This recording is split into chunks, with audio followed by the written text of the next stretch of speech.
The justice that I have delivered against the Leaf Village is no different from what you are trying to do to me. Everyone feels the same pain when losing something dear. You and I have both experienced that pain.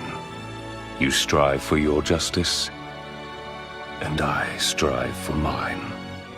We're both just ordinary men who have been driven to seek vengeance in the name of justice. And if one comes to call vengeance justice, such justice will only breed further vengeance and trigger a vicious cycle of hatred. Before there was pain, there was Nagato, a young boy born in the Hidden Rain village, torn apart by war from superior nations and powers. Nagato, having bore witness to the murder of his parents, awoke his latent powers, and was also his first taste of real pain in the world, from the loss of his loved ones. Having then been forced to be alone, he finds friendship and camaraderie in Yahiko and Konan, two other orphans who can relate to him, due to them also having experienced the same loss. We progress to after the loss of Nagato's dog to where they are attacked by Konoha Shinobi, who attempts to kill Yahiko. This ends in Nagato consciously killing him to protect his friend, and fearing himself and what he's capable of.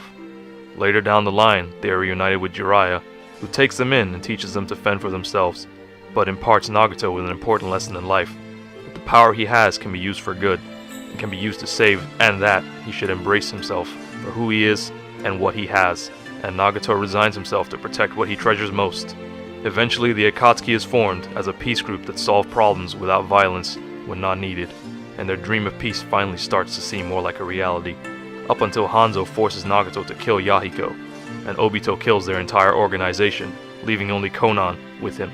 At this moment, Nagato is broken entirely, and unsure of what to do, is reminded of the words of Nagato.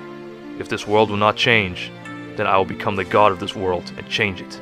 And from that moment, Nagato's new ideals and philosophy in life are born. Pain believes in what he calls the vicious cycle of hatred, which is a belief that justice is in the hands of whoever seeks it. Pain believes that when something dear is lost to a person, they will strive for their own personal justice, who will be then driven to seek revenge in the name of that justice. And that justice will only spread more hatred and create the cycle of hatred that will continue to grow in the world as more and more people are hurt by this vengeful justice. Pain believes that without pain or understanding one another's pain, no human will ever be able to understand each other, as the world is ruled by hatred, and we are all inherently filled with the ability to hate, but lack the ability to understand unless we both understand the sufferings we have gone through, and form bonds created from a strong history of understanding the suffering of one another.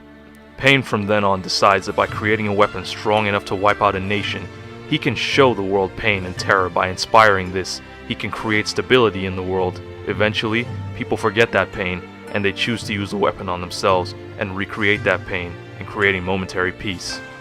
Pain's philosophy manifests itself in different ways, but the ways that I'd like to mainly talk about are in people who want others to feel their same pain, and people who through their pain are able to try and build bonds or attempt to build bonds with others from that pain to help move on and move past it. Although sometimes in this instance, that could be the reason why people refuse to form bonds with others and keep their distance, as their pain is something they don't believe they can or really deep down even want to get over. Some people really just accept the pain as a part of their life, and they move on with it, and it helps them grow stronger, and through that newfound strength they're able to overcome the pain that once plagued them, and naturally others are drawn to them because of the strength that they have.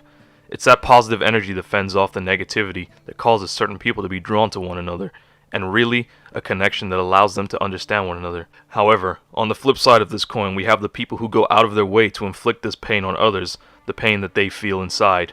They believe that when they feel pain, others should also feel that same pain, so they alone aren't the only ones suffering, and it's really a cry for help from them, because they are consumed by negative energy, and aren't able to escape that on their own.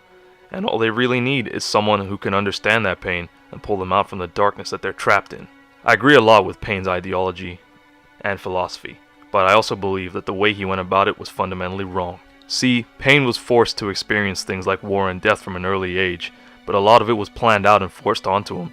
So what he knows is pain, while it's a natural response to the stimuli presented to him, it's artificial stimuli, because those circumstances were forced. They didn't just appear or just happen because of the events or situations going bad. They happened because they were planned, and because of that, Nagato or Pain himself directly goes to inflict that pain on other people, which carries on that cycle of hatred, because now he's the one hurting others and creating this newfound pain. See, in life, we feel pain naturally. We come together to support one another. So yes, he will be creating those new bonds between others.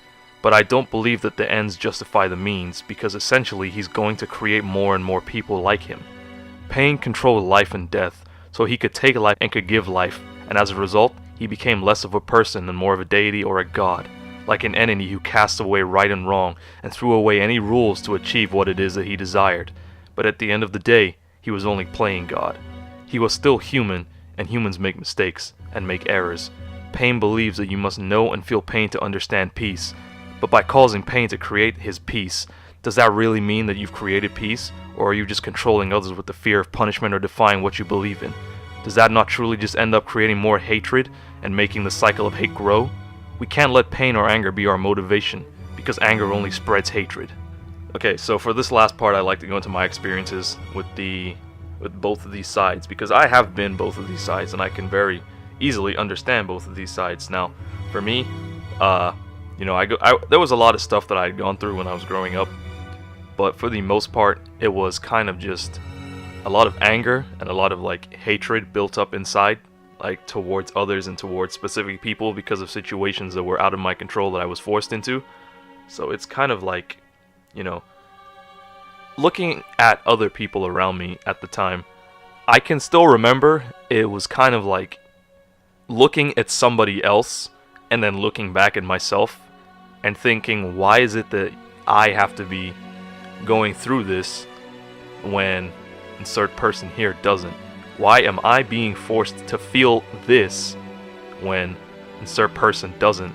It's not fair, And I guess that's like a childish way to look at things, but again, I was pretty young growing up at the time. So a lot of the stimuli from those situations came from things being basically situations just that are just out of my control.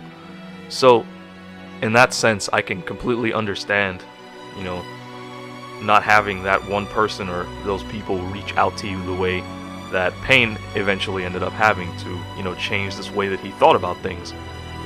And for the longest time, growing, it kind of just stuck around this whole, other people should suffer the way I suffer kind of mentality. And it corrupts you in a type of way that allows you to not really see or understand the full picture of things, kind of the way Nagato, or Pain, I should say, did. Because he was looking at things more in the short term than in the long term. And I know you could say that his long-term plan was these periods of peace or whatever, but those really aren't long-term plans. Those are short-term fixes for a long-term problem. And just in general, the whole concept of this cycle of hatred, it is very real. It is very true. Because there is a lot of hate in the world. We as human beings inherently just, nowadays, we just hate for no reason. We hate each other, we hate ourselves, and we hate everything around us. There isn't really a lot of love going around in the world. We don't love each other, we don't love ourselves, we don't love people around us. And things like that are bad because, well, I don't really even need to explain it, do I? It's not good. It's not good for you, and it's not good for anyone. It's just filling the world with all this negative energy, all this hatred, this just negativity. It's just so many ways you can really talk about it. It's not good for anybody. It's killing us. It's killing you. It's killing me. It's killing everybody around us, and it's forcing other people away from us. But at the same time, the understanding of pain from one another, understanding somebody else's pain, it really does bring us closer together. Like, when we have pain, other people can see us vulnerable, and we can see other people vulnerable. Now, some people will try and take advantage of that for their own personal gains, but there are also the people out there who genuinely want to help and genuinely want to help you. And sometimes you have to realize that it's okay to let other people help you, and it's okay to try and help other people, because not everybody is bad. Not everybody is inherently bad. Not everybody hates each other. Not everybody hates you. Not everybody hates themselves. You shouldn't hate yourself. And, there's a lot of things you can really talk about it. It's probably going to be much longer than this video if I go on about it much longer. But at the end of the day, the cycle of hatred is a very, very believable concept. It's very real. It's very around us this day, like to this day. And I think as time goes on, it is definitely becoming worse and worse. And people are hating each other a lot more now. And it's getting to a point where it's becoming a problem in the world where people are killing each other over this. And in doing so, they just speed this whole cycle up from start to finish over and over again. Like, just look at a school shooting, for example. If someone gets killed, look at all the people it affects. It affects the people who died's families, their friends, their relatives, and from there on you create a new hatred towards you, and you become the focal point. Now, if you were to die or one of them were to kill you, I mean, you're probably not in the best standing, but your family and your friends would still probably feel something towards that, you know? Alright guys, that's all we got time for today. Hope you enjoyed the video. If you got anything you'd like to say, leave it in the comment section below. Don't forget to drop a like. Usual like goal, 500 likes. Let's see how we can go. I don't fucking know. Have an awesome day, guys. Don't forget to subscribe if you enjoy it. Click the little button, notification thing, whatever, so, you know, YouTube will stop shafting me and, you know, get us some views so y'all know when I upload. Y'all know what it is. Alright. And don't forget, join the Discord, links in the description below. Welcome to the Cookie Game.